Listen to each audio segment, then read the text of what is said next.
want to welcome everyone to our session today on writing your family story. My name is Lynn Anderson. Craig Swan and I co-chair the Family History Interest Group for UMRA. And we are delighted to welcome Dr. Brenda Hudson today. Brenda has her PhD in Rhetoric from the Writing Studies Department at the University of Minnesota. And Dr. Hudson has published a book called Story by Story, 15 Projects to Write Your Family Legacy, which I have ordered and read, and it is incredible.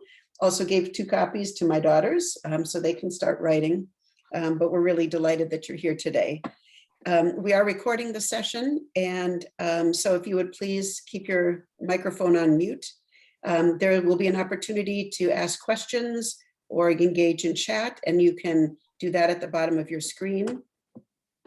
And just a heads up that we will have a session on May 11th from 10 to 11 in the morning.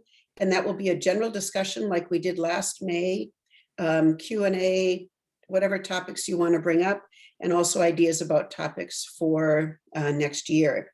So we hope you'll be able to join us for that, and there'll be more information coming.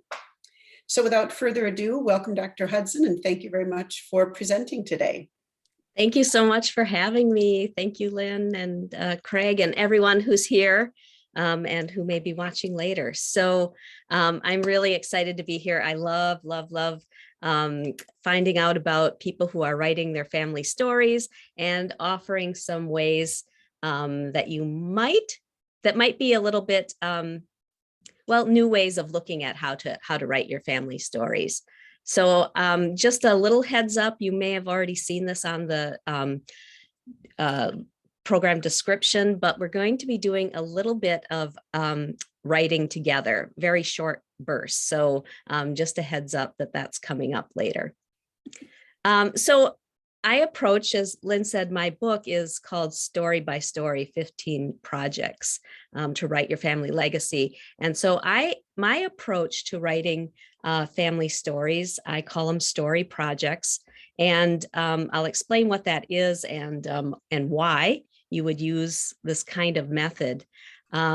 Just to start saying that, you know, we all probably have had really full, interesting lives already. We could probably even say, you know, children have really a lot going on too. So we get to this age, we want to write our family stories. Where do we begin? Like what does that mean? Where do we start?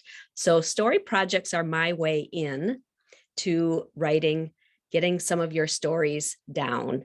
And instead of looking at writing your story as maybe a book length, single voice memoir type project, which seems really daunting, even, you know, to me. And I love writing, and writing is my job.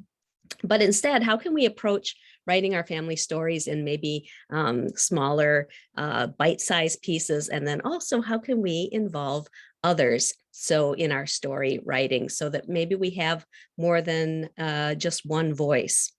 So I'll go over all of that, but just to say that story projects, I'm going to go through 3 different ones in our short time together, and you'll dip your toe in for some of these.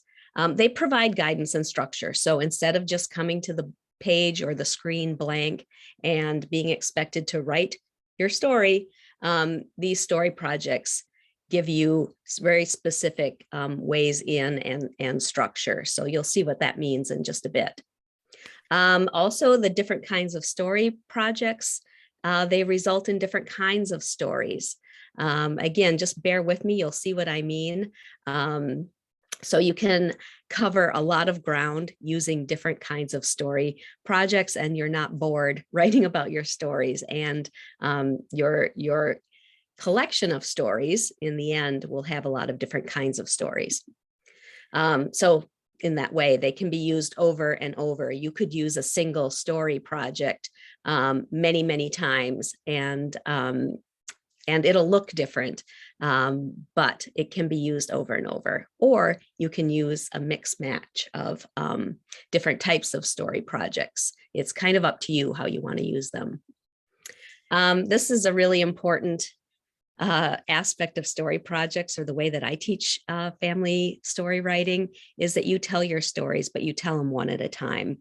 Again, if you're thinking of you're going to write your full life story down, it's a tall order. But if you think that you're going to write just one of your stories down, maybe that's a bit easier to digest, to do. And then two, whatever, each story that you write could stand alone as its own story. And then what you can do over time is build story by story. You have a collection of your family stories or your life stories. So that's kind of just a general introduction to story projects.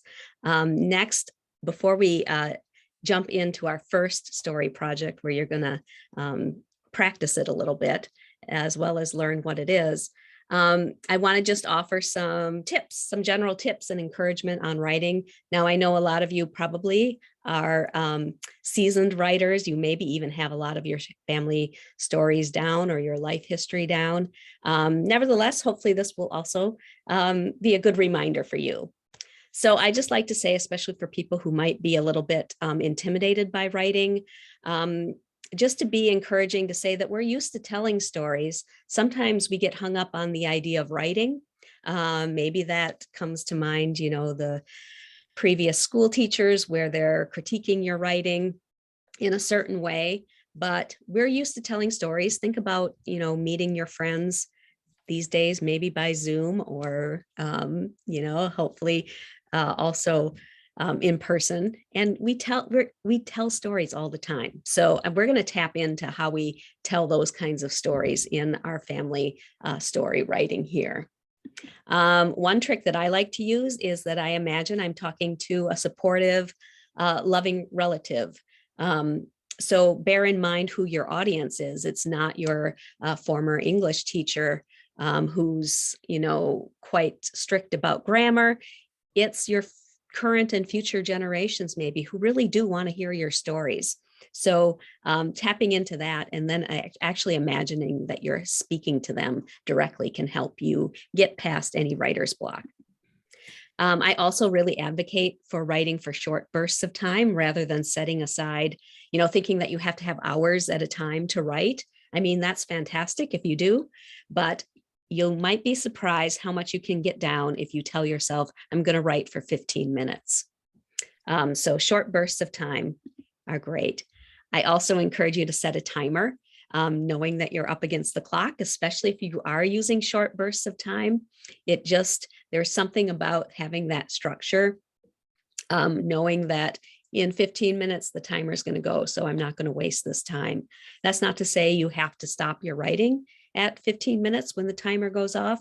You can set it again, or maybe that's all you need to get going. And now you're off and running. So, but that initial timer I find really helpful. And then the last little bit of writing advice I'll give is to try, especially when you're first getting down material, try to write without stopping or editing yourself. You'll see that you know, we're so used to wanting to find the perfect words or the perfect way of saying something, and it stops the flow. But if you try to follow your train of thought, I mean, especially you're talking about your life, yourself, this is material that you know.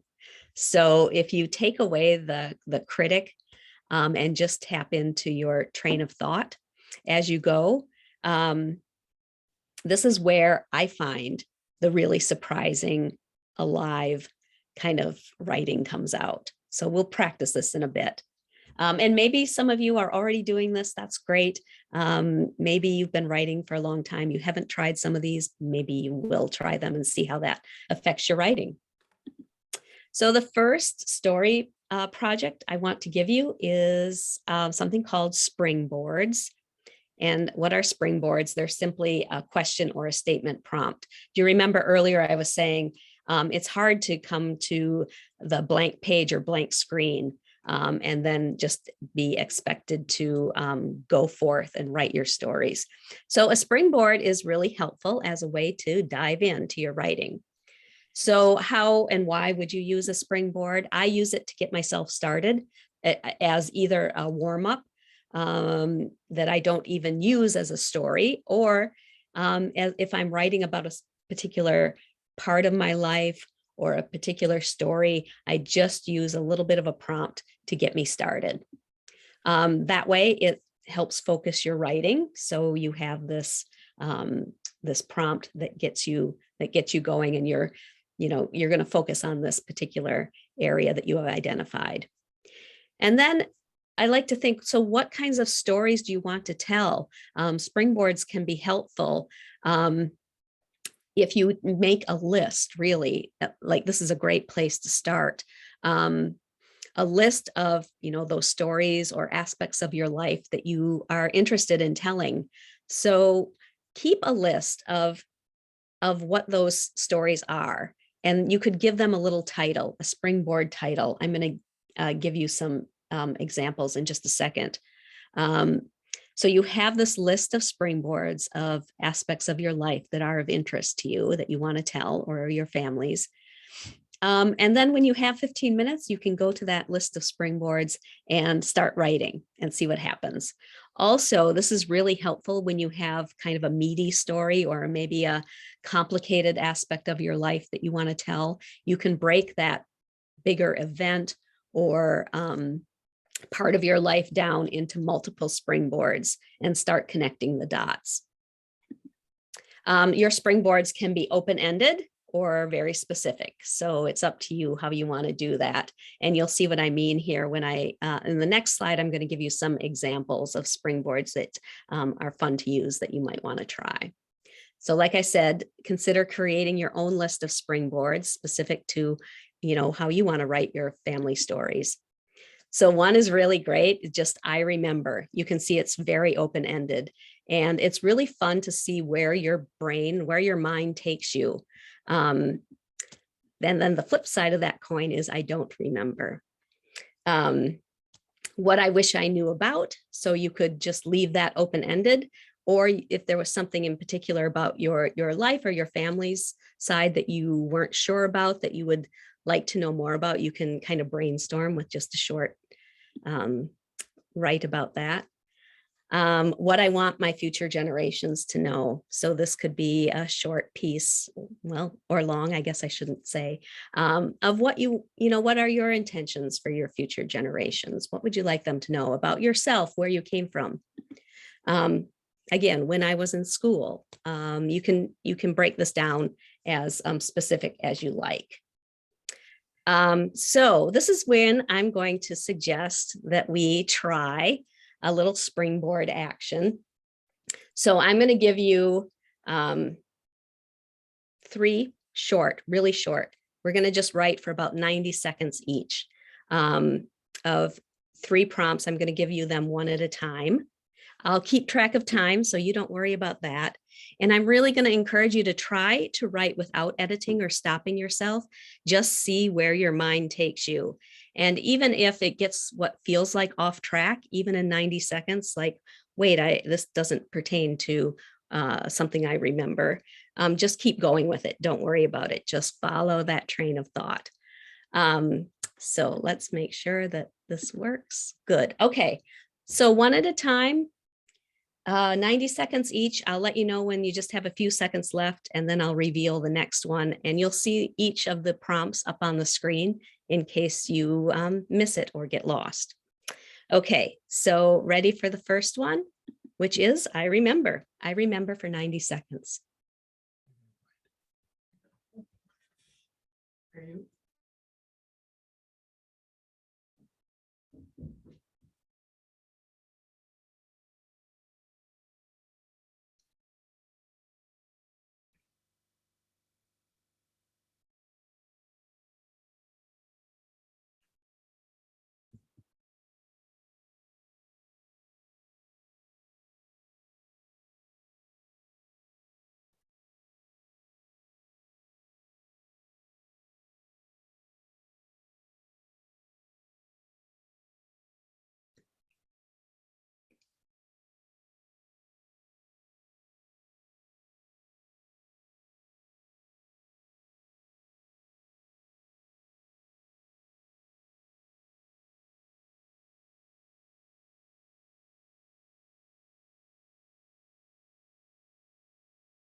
And just a few seconds to wrap up your thought or your sentence there for I remember. All right, and we're going to switch gears right away on to the next. So the second one, again for 90 seconds, is I don't remember. I don't remember. Just following your train of thought.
Okay, and just a few seconds to wrap up that current sentence or thought.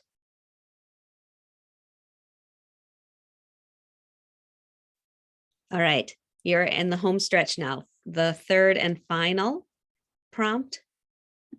It has taken me all this time to realize. It has taken me all this time to realize, and whatever way you want to answer that for 90 seconds.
All right, and coming to a stopping point for this last springboard that you did.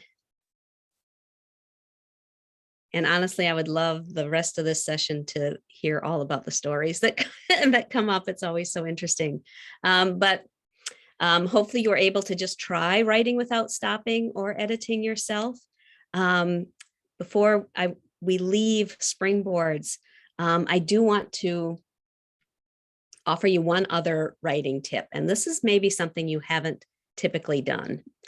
So that's called the reflection write. And this is not an upside down mountain. Obviously, it's a reflection of a mountain in a beautiful piece of water, maybe one of our 10,000 lakes, I don't know. But here's how you do a reflection. So you did those 3 pieces of writing, one after the other.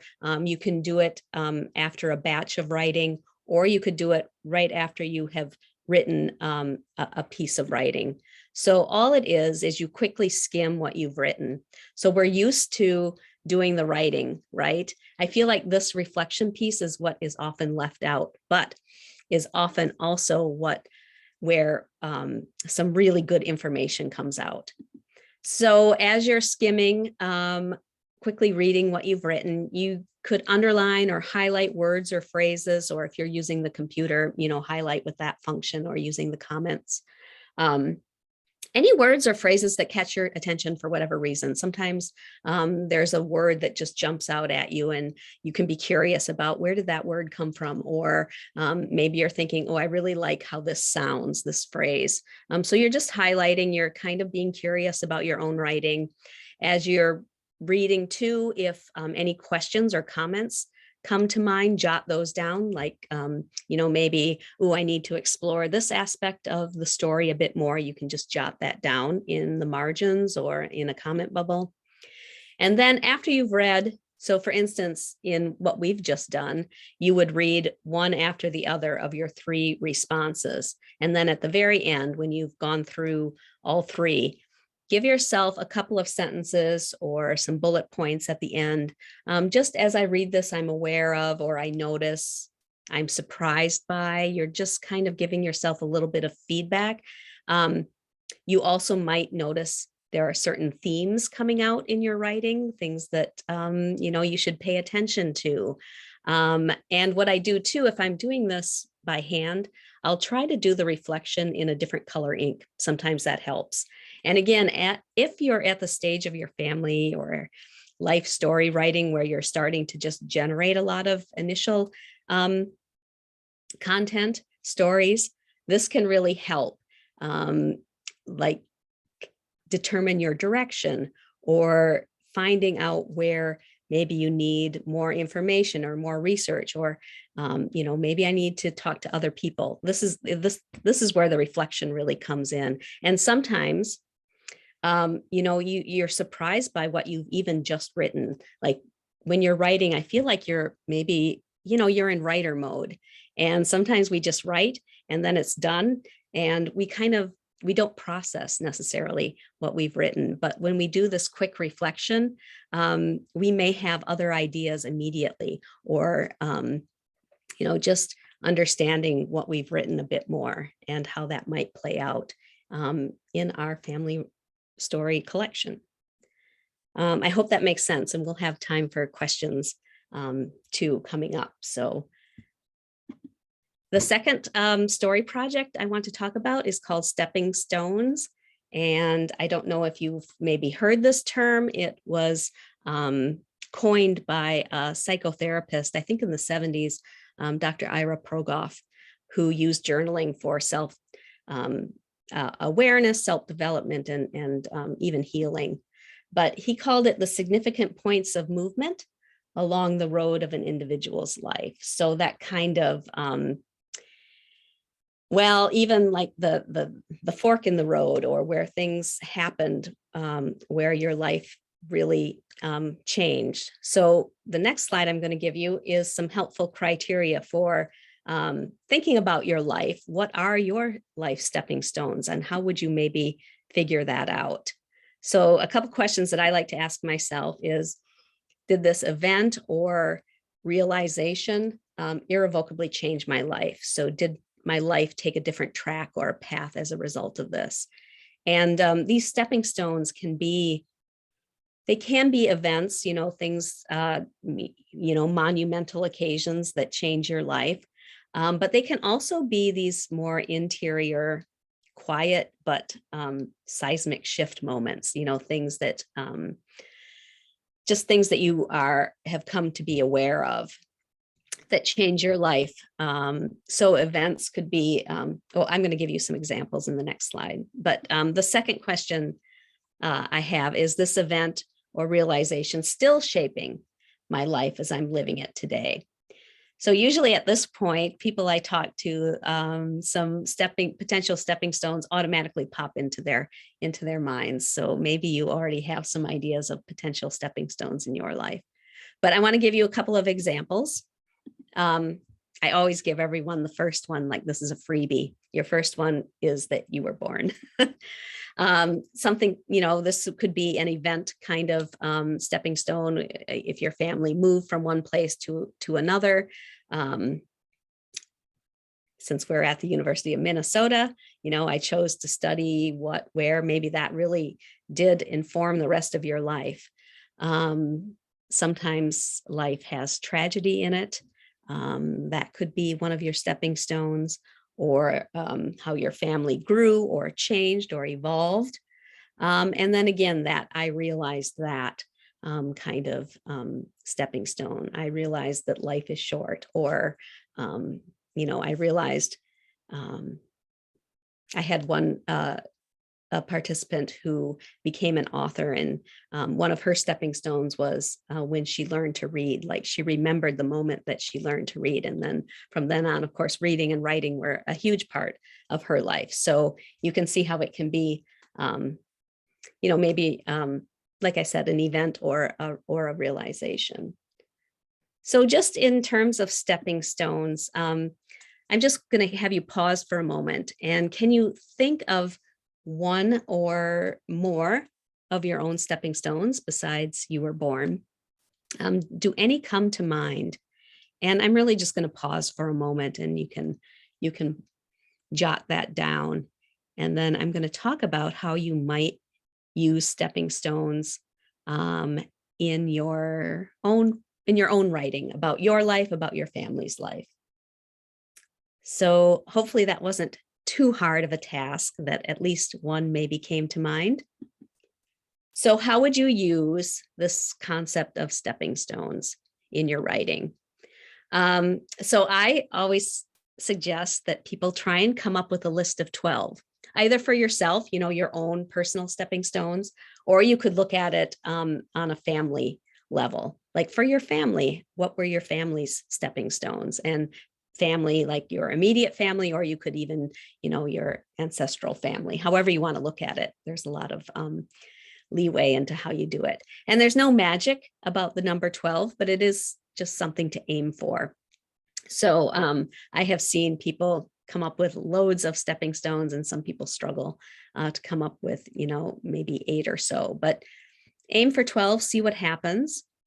So you have this list, and by stepping stones, so you're kind of giving them like a title, like I was showing you in the examples. So just a little bit of a title for your stepping stone, enough so that you know what you're talking about. And so each of those stepping stones could be a potential chapter, or a section of your story. So you use that as a kind of structure piece. Also, I've seen this, which is really kind of cool. The lists can stand on their own, like a summary or a poem. So once you have your 12 stepping stones down, and they don't have to be in chronological order, or you can brainstorm and whatever comes up. And then if you want to play around with the order, you can do that. But once you have a list, just look at that list and lay it out one after the other, and read it out loud. And I've seen or heard lists of stepping stones that sound like poems. And it's amazing how just with the title of your stepping stones, how revealing they can be about your life. And that's really great, on its own. Another way you can do, again, is take that single stepping stone and write in more detail. Like I was saying, you could consider it a potential chapter. Well, how would you do that? You could use different springboards as underneath your stepping stone as ways in. So I like to think about in the stepping stones, like who are the main players in the stepping stone, or what were some realizations that came out, or is a sense of place important for this particular stepping stone, and then just get your feel and start writing using those same concepts I talked about earlier, where you have just enough of a prompt to get you going. And sometimes that prompt will take you places you weren't expecting to go, but go there anyway, because that is often where the gold is. And then just write without stopping or editing yourself, and as well doing that reflection right at the end. So it might sound like a lot, but it's a really, I find it a really helpful way to get in. Like, for instance, the stepping stones, just by nature of what they are, they're already significant moments in your life. So that helps you choose what to write about. And then just breaking it down with those springboards is a way to get at the writing in a way where it's not so, I don't know, nebulous or overwhelming. And then those short bursts of writing, and then that reflection piece. All right. So lastly, another story project that actually currently for me, my mother passed away last summer, and we're only now getting around to going through my childhood home with all of our possessions and mementos. And so how do you tell stories based on these possessions that we have? So mementos and heirlooms, a window into your life through the history and significance of family mementos or heirlooms. And these mementos or heirlooms, they do not need to be, what is the word I'm trying to think of? They don't have to be worth a lot or what you would consider, maybe prized possessions. They could be little tchotchkes. Okay. So what I like to do with this project is ask some questions. So first of all, choose a memento that you want to write about. And then just with some questions, you could do these questions, use them for note taking, or you could use these as springboards. So what are the most important, interesting features of this heirloom or item? What does it look like? What's its history, right? Where or who did it come from, and how long has it been in the family? These are interesting questions to ask. And why is this item significant and important? And also, this is a good one for family members to chime in on too, because people might have different reactions to an item. Like it might be significant to someone in your family, but not at all to you. And so this is another way of gathering multiple voices in your stories. So giving these kind of story projects to others in your family to do and see what comes up and kind of compare notes. Are there any conflicts around this item? Did it introduce any conflicts? And what do I want future generations to know about this heirloom? That could be from your perspective. It could be, that your mother really loved this item because it was given to her by her own mother at the time of her wedding. So there's so many stories to tell, but sometimes what I do is just take little notes on these questions first, and then it'll kind of come out organically. I feel like, what are the main points to tell? And then I'll just set a timer and use something that came up in the notes as my springboard and just tell a little story about this particular heirloom or memento. And again, as if I'm talking to a future family member, maybe. Again, that way to get into just to take away some of the pressure of the writing aspect. So some ideas on how you might use this. I've seen people create a photo journal of items. So just taking pictures of these little items, I guess is what I was thinking of, but pieces of furniture sometimes are what are included. And then there's just little written descriptions with them. One of my students, her mother before she had died, my student went and interviewed her mother. Her mother collected antiques and had a lot in her home, and just went around and asked her mother questions about certain items, and they took photos. And in the end, they had this beautiful journal of the items, which had a lot of stories behind them. And they actually also used it when it came time to divvy up the possessions of their mom. It was helpful, but it was really great to have the mother's stories attached to those. So that might be an idea.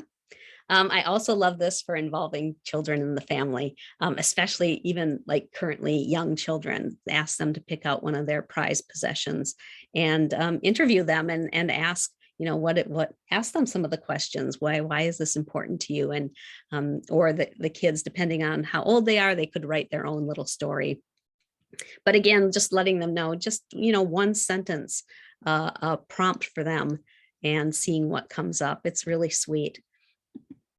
You could also write a letter from your memento or heirloom to future generations. So as if you were that memento, just kind of maybe a little bit of a more playful way to do that, to have that item speak and you're giving it voice. So I'm wondering if you wanted to think about your own family or even yourself, just you personally. If you could just jot down maybe one item in your possession that means something to you. And then from that, let's just take a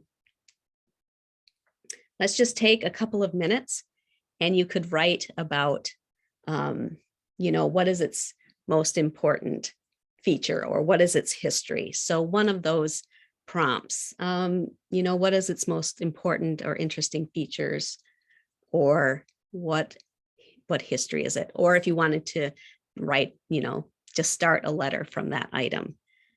So hopefully you can think of an item that you might want to play with here together. And I'm actually going to give you about 3 minutes to just get this started and try again editing or writing without editing or stopping and just seeing what comes up. Okay.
All right, and starting to wind down. I would really love you to keep writing for 15 minutes or so, but I wanted you to just take a stab, see what it's like to start with an item in mind and having a little bit of a prompt to get you going and trying to write without stopping or editing yourself.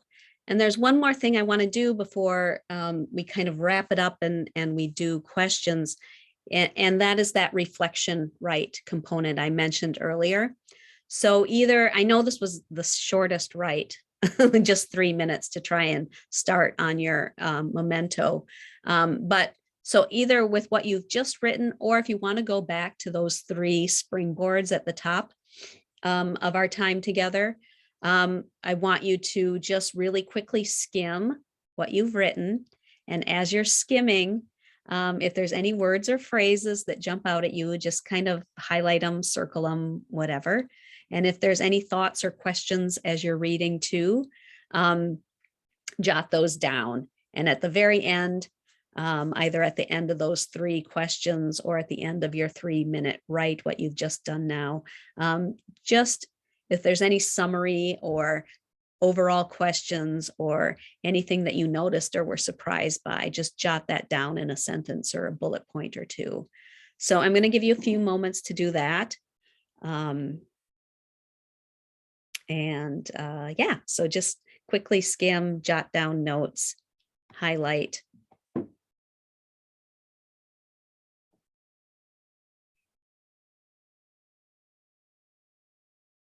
We'll spend about 3 or 4 minutes doing that.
Okay, just another minute left on this.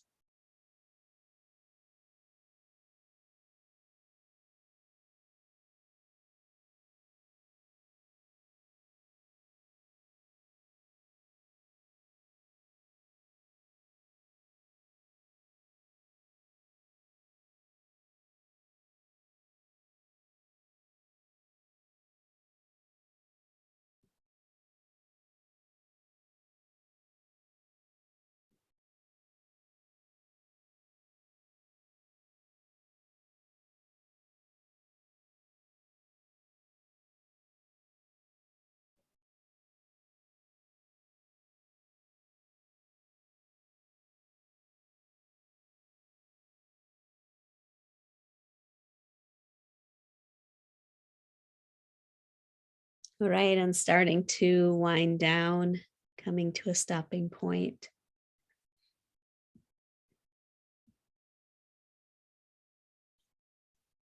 So in the question section in just a moment, as well as questions, if there's any sharing on what came up or how you found the reflection right or any of these story projects, I'd love to hear.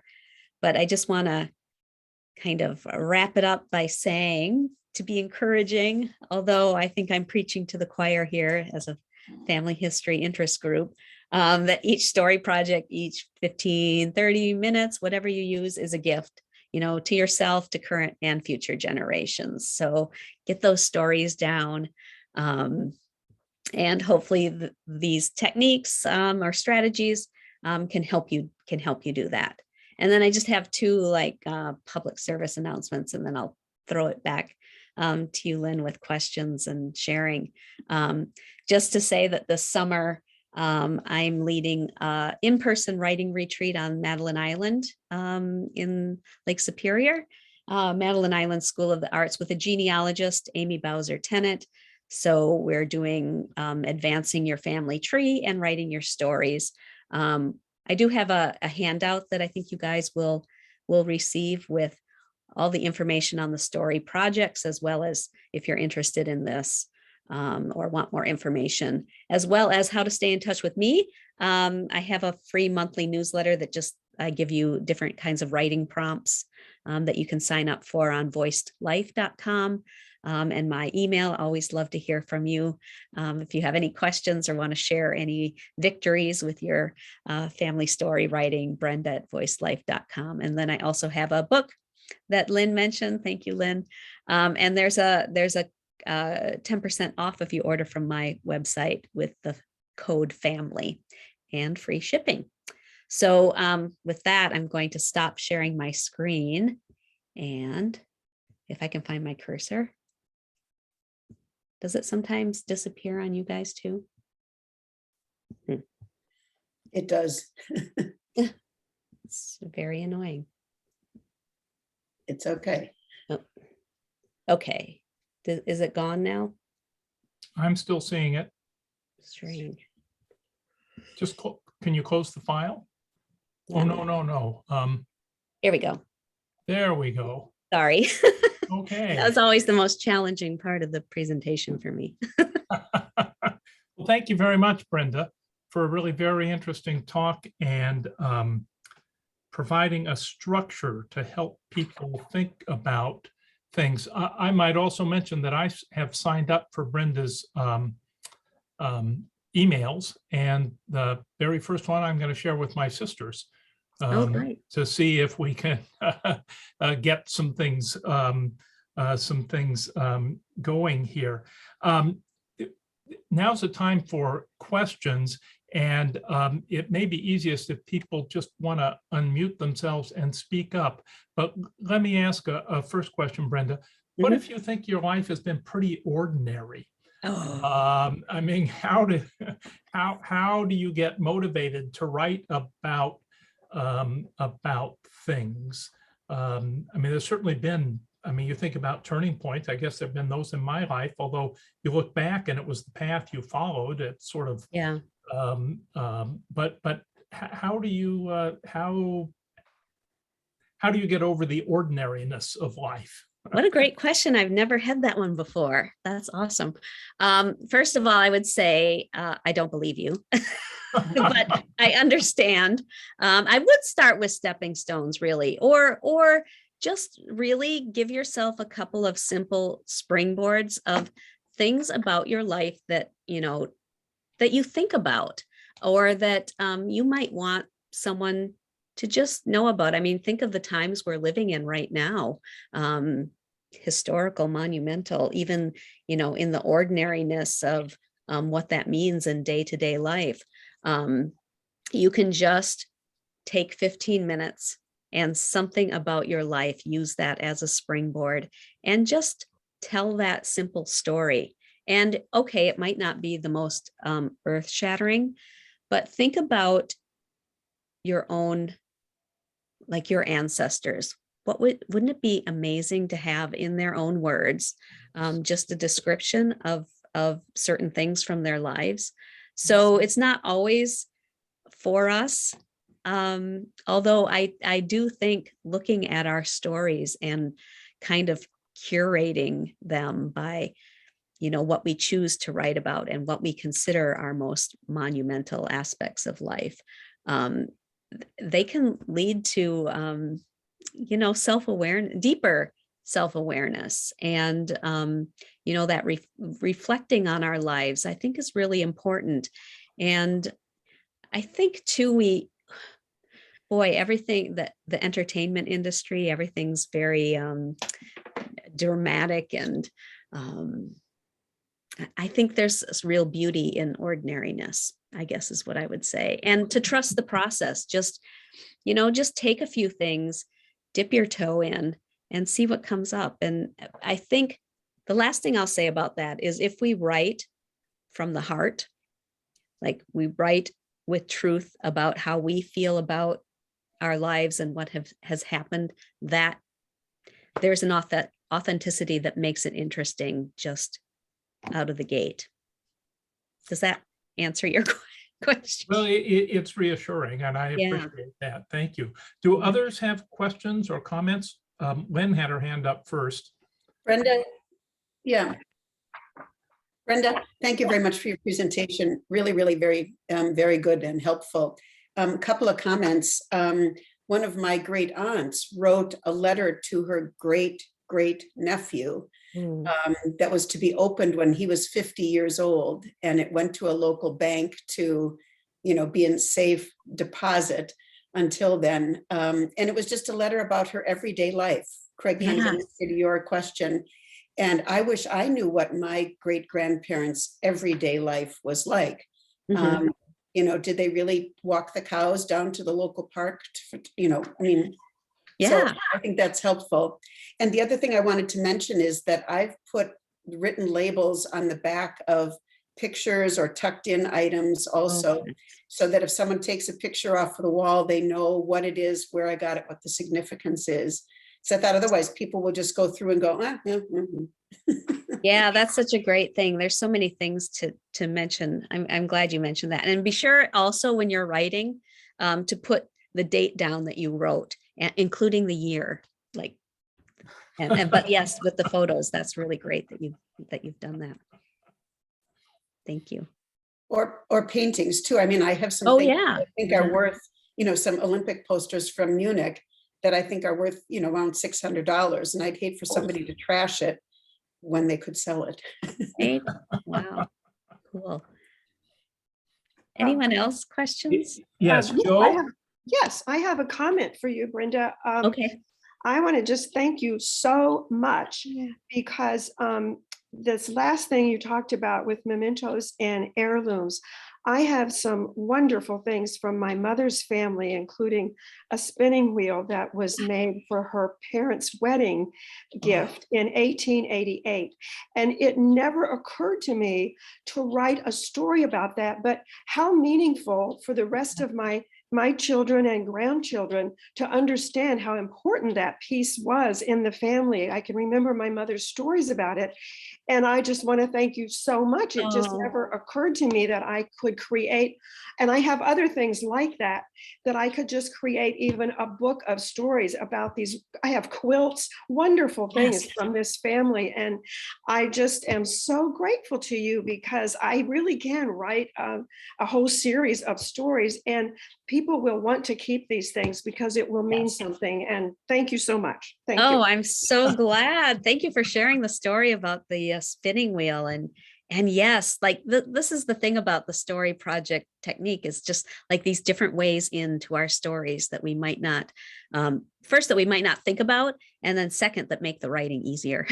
I'm all about making it easier. Yes, both of those things. Thank you. Thank so you. much. Yes, Jim? Yeah, Brenda, thank you so much. I love the stepping stone concept. I can't tell you how many times I've decided I'm going to sit down and write the family history, only to be thwarted by thinking, where do you start? What do I really know about all of this? So stepping stones, for me, seemed like a very helpful concept. And I'm going to put it to work. Yeah, make your list. Start with just the list of the titles of the 12 things, and then you can go from there. That's great. And this is another one where you could ask others in your family to come up with their own. And I've had people individually come up with theirs, and then they meet as a group and they figure out, well, what's our family ones then? Yeah. Jim, I think that John Anderson agreed with you about the overwhelmingness and the appropriateness of the stepping stones. Earl, you had a comment or a question? You need to unmute yourself. There we go. Okay. Look, I see the time is going quickly. I'm really glad to see everyone. But I have actually written a text of our family history, and I've done a set of collages, photo collages, that is a complement to the text. But now I want to insert selected photos to tell in the text, to tell the story. What I don't know is how to write a story, a really short story that is informative. Based on photos? Based on the photos. Okay, well, if you guys will ever have me back, I would do a whole session on captured moments using photos. But it is also in my book. But yes, it's a great idea. And again, you could take, I mean, just very briefly, you could take that photo and just, this is a story about as your prompt and go from there. Seriously, set the timer for 15 minutes and see what comes up. Okay. That's a great thing. And I want to thank you for your presentation. It was really very good. I do think that the stepping stone concept is really useful. Great. Alice, you had a comment? Yeah, I was thinking as we were doing the stepping stone exercise that one way to look at it that struck me as really important is what decisions did you make and what are the consequences of them versus what are the decisions that other people made that impacted you and the consequences of this lack of control over a situation. Wow, that's really fantastic. Thank you. Yes, because both happen in our lives, right? That's another great way to break it down. Thank you. Can I use that? You sure can. Awesome. Thank you.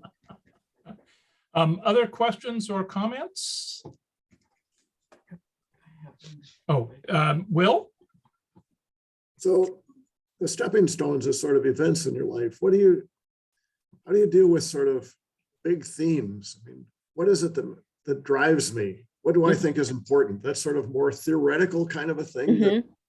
How would you addressing those? The stepping stones can also be these realizations, or like you say, I like the way you said that, what drives me. In fact, that's an awesome springboard. Like, what drives me in my life, and just write for a bit to see what comes up. And then you can use, the different things that come up as again, chapters in your life or structure to create more vignettes so that you have a collection of stories. I mean, I think that would be fantastic.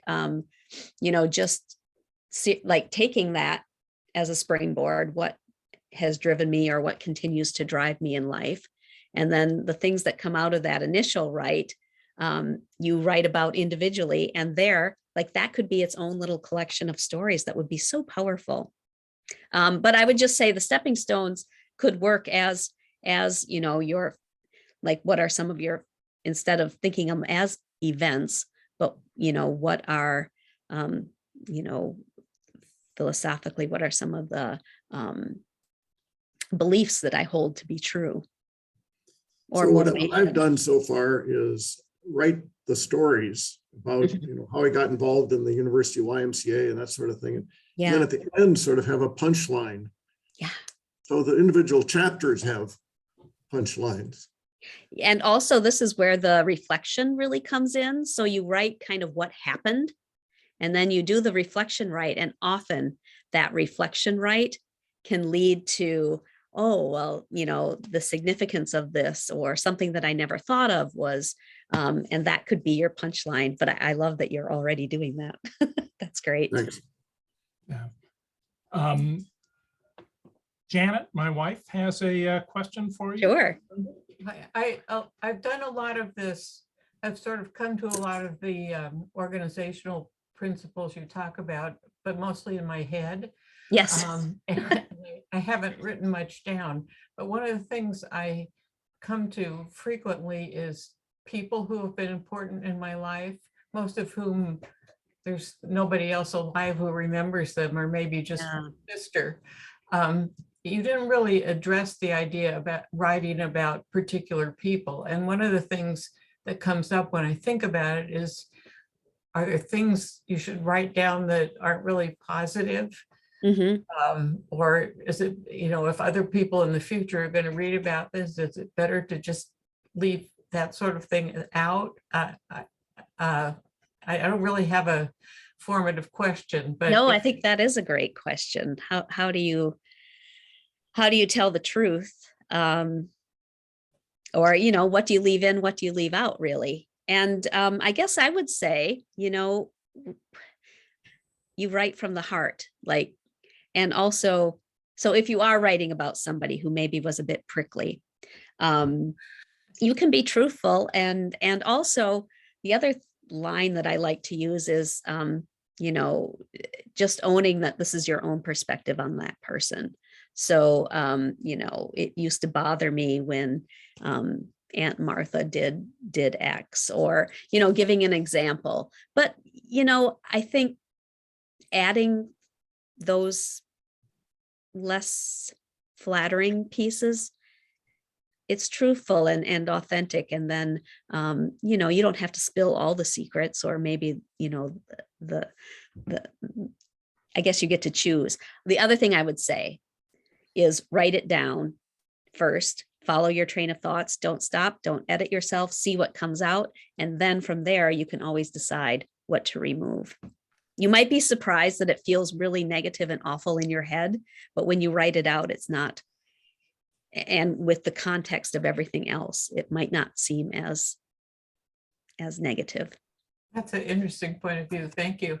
Yeah. Lynn, you had a Yeah. follow on? A comment, yeah, that I think it gives others in the family also permission to recognize that none of us is perfect. Yeah. And to say it's part of our story is that we screw up sometimes, you know, or we have habits that others don't really appreciate. And so it doesn't color the past as perfect in a way that we feel like, oh no, I failed because I'm not the perfect person they were. So just a thought. Yeah. And also, if you want to add other people's voices about your family members, you could ask other people, you know, what do you remember about this person? Or, and really tell them, I just write for 10 minutes what comes to mind. And, you know, that way you get, it's not all, you know, your own perspective and, you know, it's all about you. But if you want to add other voices in your family stories, that's easy to do. I think that it can be very explanatory as well. I mean, when we did the exercise of it's taken me all this time to realize, I wrote about, it's taken me all this time to realize that my mother was depressed. Oh, wow. And Right. then went on to talk about that. And so it explained some of the situations that I had when I grew up. And I don't think it's negative, but it's informative. Yeah. Yeah. Yeah. Yeah. Thank you for sharing that. I want to hear everyone's. I must quickly, I must say that I chose not to ask for other voices because in my family, everyone has an opinion. Right. So I suggested that they write their own. That's true too. Yeah. Yeah. It depends on what you want, and it's all valid. Okay, well, I think we have come to the end of the time. I just want to thank you very much, Brenda, for a really very engaging session. And I think you've sparked a lot of interest and given us a lot of ideas about how to think about writing family stories that will coalesce hopefully into some larger picture here. We will be posting the recording on the web, and we will be sharing the handout from Brenda. So thank you again, Brenda. Thank you so much for Yeah. having me, and thanks for, I don't know, doing the bits of writing too and sharing what you shared and your questions. Thank you. I'd love to hear from you at any time. And we'll meet again on May 11th. 11th. From Yes. 10 to 11, and that will be a time for any questions, ideas, general discussion. Last May's session generated lots of good topics for this past year. So we hope if you've got some topic ideas, you'll bring those also. So until then, thanks again, Brenda. Okay, Thank thank you. Thank you. Bye. See ya.